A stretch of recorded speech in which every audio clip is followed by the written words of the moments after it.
Hi everyone, in today's video, I'm going to be showing you how to make these mulberry cheesecake brownies. You've probably seen raspberries, strawberries, blueberries used so much in baking, but mulberry is definitely something new for me and probably for you too. I was pleasantly surprised when I tried these because the flavor of mulberry just worked so well with the cheesecake topping and the fudgy brownies. The recipe is super simple. It's perfect if you're looking for something new and creative. Even if you don't have mulberries on hand, you can definitely switch it out for some strawberries or blueberries or your favorite berries.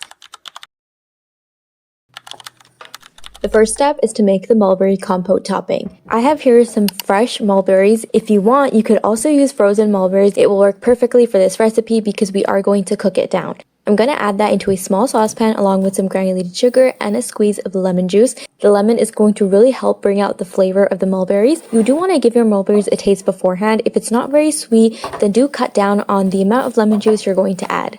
Give that a good mix, place that on medium flame, and cook while stirring occasionally until the mulberries break down and become soft and mushy. In a small bowl, you want to mix cornstarch and a splash of water to create a slurry, and once the berries are nice and soft, you're going to reduce the heat to low and slowly pour in the cornstarch slurry while stirring continuously. Then you're going to continue cooking this for another 1 to 2 minutes until the mixture thickens. This is what your mulberry compote should look like, nice and shiny and glossy. We're going to set this aside to cool down completely.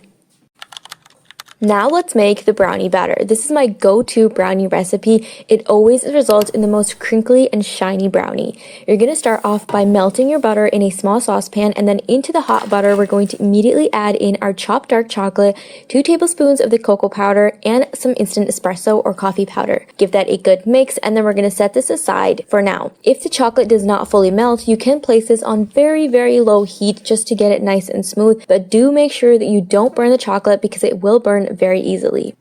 Now in a large bowl, we're going to break in 3 eggs along with some granulated sugar and some brown sugar and a little bit of salt and vanilla extract. You can use light or dark brown sugar for this recipe.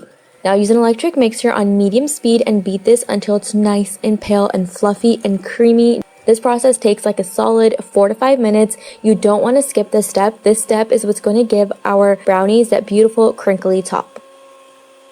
This is what your mixture should look like. As you can see, the ribbons don't disappear very quickly back into the batter. At this point, we're going to add the melted butter and chocolate mixture, which should be cooled by now. Now, you don't want to add anything hot into the eggs because that will just end up cooking it, and that's just going to turn into a disgusting mess. Now use your mixer on medium speed once again and beat this until it's fully incorporated. Just look at the color changing. I love watching this in real time. Alright, now after this step, you're going to get rid of your beaters because the remaining steps are going to be done using a spatula. Get all the batter off the beater, and then you're going to add in your dry ingredients. This includes some unsweetened cocoa powder and some all-purpose flour.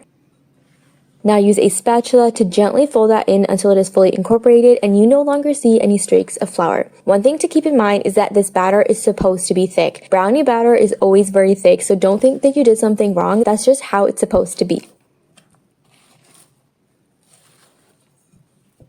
And that's it, our brownie batter is ready to go. I have here an 8 by 8 inch square baking pan that I have greased and lined with some parchment paper, and I'm going to add all of my batter inside, and then we're going to spread it out evenly using an offset spatula or the back of a spoon. You could also use a 6 by 6 inch pan for this recipe. Your brownies will just be much thicker. I don't recommend using a larger pan than an 8 inch because then the cheesecake layer becomes very thin. Once it's nice and smooth, you're going to go ahead and set that aside for the time being because now we're going to make the cheesecake batter. In a medium-sized bowl, add some softened cream cheese and give that a mix until it's just nice and smooth and has no lumps. Now into this, we're going to add some granulated sugar, some salt, vanilla extract, and give that a good mix until it's nice and smooth.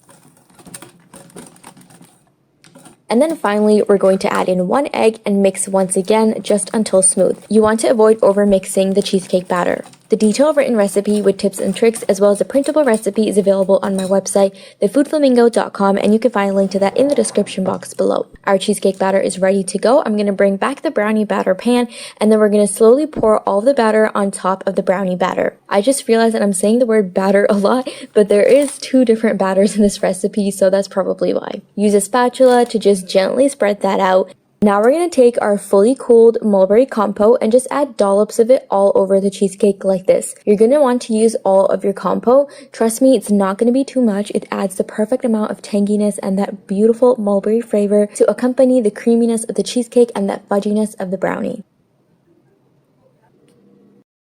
Now use a toothpick or a skewer or even just a butter knife to just swirl the mulberry compote around like this. You don't want to swirl too much. We're not trying to mix the mulberries into the cheesecake batter. We just want to create a swirl pattern like this. We're going to bake this in the center of an oven preheated to 165 degrees Celsius for around 50 to 55 minutes or until a toothpick inserted into the center comes out with a few brownie crumbs on it. If the top of your cheesecake is browning too fast, cover it with some tinfoil and let it bake all the way through.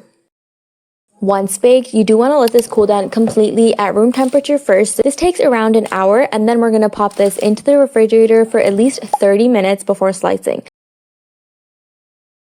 After you've chilled your cheesecake, all you have to do now is slice and dig right in. The hardest part about this recipe is letting the brownie cheesecake chill 2 times, but other than that, it's super easy, I promise. And a quick tip to get clean slices is to wipe your knife in between each cut. This way the mulberry and the cheesecake layer doesn't smother onto the brownie layer. And there you have it, our mulberry cheesecake brownies are ready to go. It sure is a mouthful to say, but I was so happy about how these turned out. The layers are so pretty. It's the perfect spring or summertime dessert. It has such amazing flavors and textures that work so well together. I was so surprised that mulberries can be just as delicious as strawberries or even blueberries when it comes to baking. The cheesecake layer is so creamy. It tastes just like a perfectly baked cheesecake. The brownie is a 10 out of 10. So fudgy and decadent. It baked so beautifully even with a layer of cheesecake batter on top of it. And the mulberries, their distinct flavor is just so surprisingly good. If you tried this recipe, let me know in the comments down below how you liked it, and if there's anything else you would like me to make, feel free to leave those in the comments down below. I will surely make a video for that, and if you have any questions, you can also leave that in the comments down below. Remember to subscribe to my channel if you haven't. Thank you so much for watching, and I will see you in the next video.